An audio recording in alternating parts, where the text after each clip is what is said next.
ஒரு நிமிஷம். நீங்க வேற எத பத்தி யோசிச்சுட்டு இருந்தாலும் சரி, அதெல்லாம் அப்படியே வச்சுட்டு, நான் சொல்றத மட்டும் கொஞ்சம் கேளுங்க. நாம எல்லாரும் சேர்ந்து ஒரு புது கடவுள உருவாக்குறோம்னு வச்சுக்கோங்க. அந்த கடவுளுக்கு நம்ம கற்பனைக்கு எட்டாத அளவுக்கு அறிவு இருக்கு, சக்தி இருக்கு. ஆனா, அதோட எண்ணங்கள் என்னன்னு நமக்கு புரியாது. அதோட நோக்கங்கள் என்னன்னும் நமக்கு தெரியாது. இது ஏதோ கட்டுக்கதை இல்ல. இதுதான் ஆர்டிஃபிஷியல் இன்டெலிஜென்ஸ், அதாவது ஏஐ பத்தி அத உருவாக்குனவங்களே சொல்ற ஒரு பகீர் எச்சரிக்கை. இந்த கேள்விய சும்மா கேட்டுட்டு போயிடாதீங்க. கொஞ்சம் யோசிச்சு பாருங்க. ஒரு விஷயத்த உருவாக்குனவங்களுக்கு அது மேல ஒரு முழு கண்ட்ரோல் இருக்கும், நம்பிக்கை இருக்கும், இல்லையா? ஆனா ஏஐ விஷயத்துல அது உருவாக்குன மூளைகளே அதோட சக்திய பார்த்து பயப்பட ஆரம்பிச்சா, அப்போ நாம எதை நோக்கி போய்கிட்டு இருக்கோம்? அவங்க பயத்துக்கு பின்னாடி அப்படி என்னதான் காரணம் இருக்கு? ஒருவேளை நாம திரும்பி போகவே முடியாத ஒரு கட்டத்தை தாண்டி வந்துட்டோமா? ஒரு வண்டியோட டிரைவர் சீட்ல இருந்து நம்மள மெதுவா வெளியேத்திட்டாங்க. இப்போ நாம வெறும் பயணிகள் மாறி அது போற போக்குல போயிட்டு இருக்கோமா? இந்த மாதிரி ஒரு திகிலூட்டுற சந்தேகம்தான் நம்மளோட இந்த முழு பேச்சுக்கும் மையப்புள்ளி. ஒன்னு நல்லா புரிஞ்சுக்கோங்க. இந்த வார்னிங்ஸ் எல்லாம் ஏஐக்கு எதிரான சமூக ஆர்வலர்கள் கிட்ட இருந்தோ, இல்ல டெக்னாலஜிய பத்தி தெரியாதவங்க கிட்ட இருந்தும் வரல. இல்லவே இல்ல. இது சிலிகான் வேலில அந்த சிஸ்டம்ஸ வரி வரியா கோட் பண்ற புரோகிராமர்ஸ், ரீசர்ச்சர்ஸ், இன்ஜினியர்ஸ் அவங்களுக்குள்ள இருந்து வர ஒரு ரகசிய குரல். அதனாலதான் இத நம்ம சாதாரணமா எடுத்துக்கவே முடியாது. இதெல்லாம் பப்ளிக் ஸ்டேஜ்ல பேசுற பேச்சுக்கள் கிடையாது. இது மூடின கதவுகளுக்கு பின்னால ரொம்ப மெதுவான குரல்ல பேசிக்கிற ஒப்புதல் வாக்குமூலங்கள் மாதிரி. தாங்க உருவாக்குற அந்த பிரம்மாண்டமான சக்தி தங்களோட கட்டுப்பாட்டை மீறி போய்கிட்டு இருக்குங்கிற ஒரு உண்மைய அவங்க மெதுவா ஒத்துக்க ஆரம்பிச்சிருக்காங்க. இதுல ரொம்ப முக்கியமான வார்த்தை வேகம். மனுஷ சரித்திரத்துல எந்த ஒரு கண்டுபிடிப்புமே இந்த வேகத்துல வளர்ந்ததில்ல. ஒவ்வொரு மாசமும் ஏஐயோட திறமைகள் இரட்டிப்பாகுது. நேத்து முடியாதுன்னு நினைச்சது இன்னைக்கு ரொம்ப சாதாரணம். இந்த வேகத்துல என்ன பிரச்சனைனா, அது நம்மள யோசிக்கவே விடமாட்டேங்குது. அதுக்குள்ள ரூல்ஸ் போடுறதுக்குள்ள, சட்டங்கள் உருவாக்குறதுக்குள்ள டெக்னாலஜி அடுத்த கட்டத்துக்கு தாவிடுது. கட்டுப்படுத்த முடியாத வேகம், அது எப்போதுமே ஒரு பெரிய அழிவோட முதல் அறிகுறிதான். இதுதான் ரொம்ப ரொம்ப முக்கியமான பாயிண்ட்.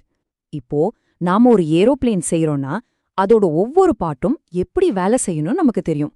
ஆனா இன்னைக்கு இருக்கிற பெரிய பெரிய ஏஐ மாடல்ஸ அதை உருவாக்குனவங்களுக்கே ஒரு பிளாக் பாக்ஸ் மாதிரி தான் இருக்கு. உள்ளுக்குள்ள என்ன நடக்குது, அது ஏன் ஒரு குறிப்பிட்ட முடிவை எடுக்குதுன்னு அவங்களால கூட முழுசா விளக்க முடியல. எதிர்பாராத நடத்தைகள்ங்கிறது ஏதோ சாஃப்ட்வேர்ல இருக்கிற தப்பு இல்ல, அதுவே அதோட இயல்பாவே மாறிட்டு இருக்கு. சரி, இந்த கண்ட்ரோல் போகுதுன்னு சொல்றோமே, அது எப்படி நடக்குது? இது ஒரே நாள்ல நடக்கிற புரட்சியெல்லாம் கிடையாது. இது ரொம்ப மெதுவா, படிப்படியா நடக்கிற ஒரு மாற்றம். கொதிக்கிற தண்ணியில இருக்கிற தவளை மாதிரி நாம கொஞ்சம் கொஞ்சமா நம்மளோட முக்கியத்துவத்தை இழந்துட்டு இருக்கோம். அது எப்படி கட்டமைக்கப்படுதுன்னா அடுத்து பார்க்கலாம். இந்த ஏணிய பாருங்க. நாம எல்லாருமே முதல் படியில தான் ஆரம்பிச்சோம். எல்லா முடிவுகளையும் நாம தான் எடுத்தோம். அப்புறம் டெக்னாலஜி வளர வளர நாம 2வது படிக்கு போனோம்.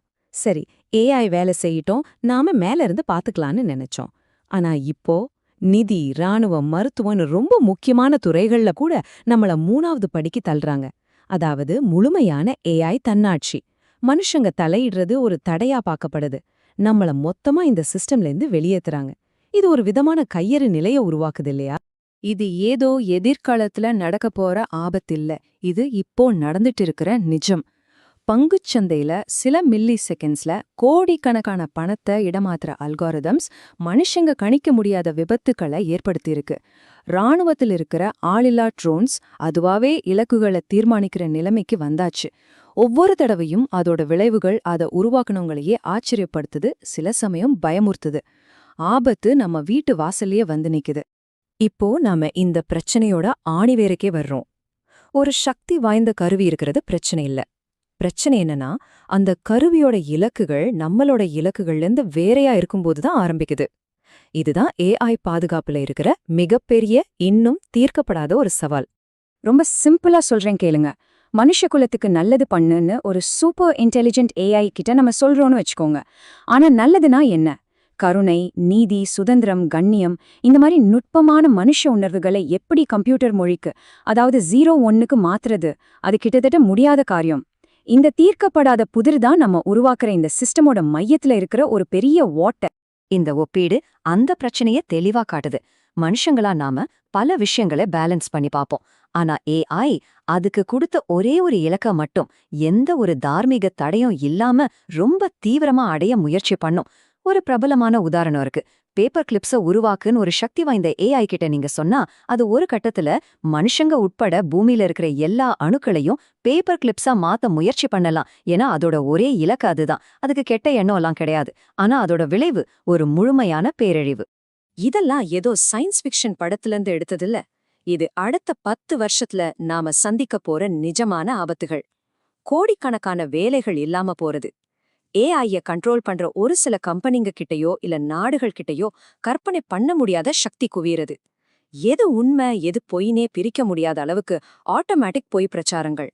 அப்புறம் நம்ம கண்ட்ரோலே இல்லாத தன்னாட்சி அமைப்புகள். இதுல ஒவ்வொன்னுமே நம்ம சமூகத்தோட அடித்தளத்தையே ஆட்டி பார்க்கக்கூடியது. இவ்ளோ நேரம் நம்ம டெக்னாலஜியோட ஆபத்துக்களை பத்தி பேசணும். இப்போ ஒரு நிமிஷம் நம்மள பத்தி பேசுவோம். ஒரு மனித இனமா இந்த மாற்றம் நமக்கு என்ன அர்த்தத்தை கொடுக்குது? யோசிச்சு பாருங்க. யோசிக்கிறது, கலை உருவாக்குறது, பிரச்சனைகளை தீர்க்கிறதுன்னு எல்லாத்துலயுமே ஒரு மெஷின் நம்மள விட பல மடங்கு பெட்டரா இருக்கிற ஒரு உலகத்துல மனுஷனா இருக்கிறதுக்கு என்ன அர்த்தம்? நம்மளோட தனித்துவம் என்ன? நம்ம வாழ்றதுக்கான நோக்கம் என்னவா இருக்கும்? நம்ம வேலையே ஏஐ எடுத்துக்குங்கிறது ஒரு பயம்தான். ஆனா அதை விட ஆழமான பயம், அது நம்மள ஒரு பொருட்டாவே மதிக்காத ஒரு எதிர்காலம். மனுஷனோட உணர்வுகள், கனவுகள், வலிகள் எல்லாமே அந்த சூப்பர் இன்டெலிஜென்ஸோட பார்வையில ஒரு தேவையற்ற இரைச்சலா மாறி போயிடும்.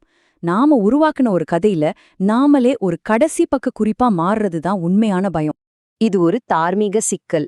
லாஜிக்கலா பார்த்தா யாரு நல்ல முடிவெடுக்கிறாங்களோ அவங்க தான் எடுக்கணும். அது நம்ம குழந்தைங்களோட ஆரோக்கியமா இருந்தாலும் சரி, ஒரு நாட்டோட பொருளாதாரமா இருந்தாலும் சரி. ஆனா அந்த ஒருவர் மனுஷனா இல்லாம உணர்ச்சிகளே இல்லாத ஒரு மெஷினா இருந்தா, நம்மளோட மனித நேயத்தை, நம்ம சுயாதீனத்தை நாம எங்க கொண்டு போய் வைக்கிறது? ஒரு நல்ல முடிவுக்காக நம்ம ஆன்மாவையே விற்க தயாரா இருக்குமா? கடைசியா இந்த கேவியோட உங்களை நான் விட்டுட்டு போறேன். நாம கட்டிட்டு இருக்கிற இந்த கோபுரம் மனுஷ குலத்தோட சாதனைகளோட உச்சமா, இல்ல நாம தப்பிக்கவே முடியாத ஒரு டெக்னாலஜி சிறைச்சாலையா? உள்ளிருந்து வர்ற எச்சரிக்கை சத்தம் ரொம்ப தெளிவா கேக்குது. நாம இன்னும் டிரைவர் சீட்ல தான் இருக்கோமா, இல்ல அந்த எல்லைய நாம ஏற்கனவே தாண்டிட்டோமா?